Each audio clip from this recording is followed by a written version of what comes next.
కాకినాడ జిల్లా సమీక్షా సమావేశం కలెక్టరేట్లో వాడివేడిగా జరిగింది. మంత్రి పొంగూరి నారాయణ అధ్యక్షతన జరిగిన సమావేశంలో జిల్లాలోని సమస్యలపై అధికార పార్టీ ఎమ్మెల్యేలు విమర్శనాస్త్రాలు సంధించారు. తాము అధికార పార్టీ అన్న విషయాన్ని మర్చిపోయి సమస్యలు ఎక్కుపెట్టారు. ఎమ్మెల్యేలు సమస్యలు ప్రస్తావించడంతో మీడియాను అనుమతించకుండా ఇన్ కెమెరా సమావేశం నిర్వహించారు. అనంతరం మంత్రి నారాయణ మీడియాతో మాట్లాడారు. జిల్లాలో కరెంటు సమస్యలు ఉన్న విషయాన్ని ఎమ్మెల్యేలు ప్రస్తావించారని వెంటనే చర్యలు తీసుకుంటామని హామీ ఇచ్చారు. అదేవిధంగా సాగునీటిపై కూడా ఆరోపణలు వచ్చాయని దానిని ప్రక్షాళన చేస్తామన్నారు.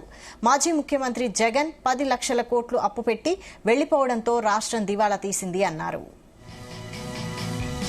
వాటిని పైకి లెవెల్ లేపాలని కొన్ని దగ్గరలో అయితే అసలు గ్యాస్ పైప్ లైన్లు ఉండే ఏరియాలో ఇచ్చారు, అక్కడికి ఎవరు పోవట్లేదు. అలాంటి అనేక సమస్యలు చెప్పారు.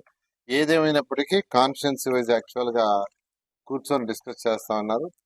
ఎలక్ట్రిసిటీలో అక్కడక్కడ ట్రిప్ అవుతూ పవర్ కట్ అవుతుంది అన్నారు. దానికి ఎస్సీ గారికి చెప్పాం.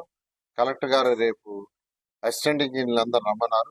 వాళ్ళందరితో మీటింగ్ పెట్టి అసలు ఏ సమస్య జరుగుతుంది కూలంకషంగా చర్చించి దాని మీద సొల్యూషన్ తీసుకుంటున్నారు.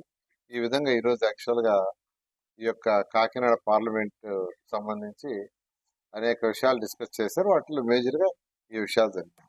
Thank you. ప్రజలు ఇల్లు ఇవ్వకుండా వాళ్ళ మీద లోన్ రైజ్ చేశారు. పాపం వాళ్ళు అసలు వడ్డీ కట్టమని బ్యాంక్ వాళ్ళు నోటీసులు ఇచ్చి వాళ్ళ అకౌంట్లు ఎన్పి అయిపోయినాయి. అది ఆయన చేసిన నిర్వాహం. ఆయన అసలు పరిపాలన చేయటం రాని వ్యక్తి అతను. 10 లక్షల కోట్ల రూపాయలు అప్పు చేసి వెళ్ళిపోయాడు. ఆ 10 లక్షల కోట్లు ఎవరు కడుతున్నారు? మనం అందరం కడుతున్నాం. నువ్వు కూడా కడుతున్నావు. నువ్వు కట్టే ఇంటి ట్యాక్స్, జిఎస్టీ ట్యాక్స్ అనేది కడుతున్నావు. అలాంటి వ్యక్తి ఆయనకేం దిక్కుదోయటంలా.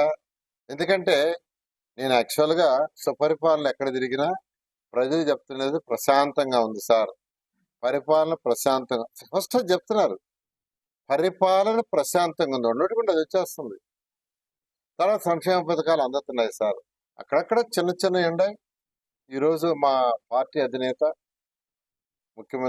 గౌరవనీయ ముఖ్యమంత్రి నారా చంద్రబాబు నాయుడు గారు 1 month అందరినీ తిరగమన్నాడు. అందరూ తిరుగుతున్నారు, సమస్యలు తీసుకుంటున్నాం, మళ్ళా ప్రభుత్వానికి తెలియజేయమంటున్నారు. ఆ విధంగా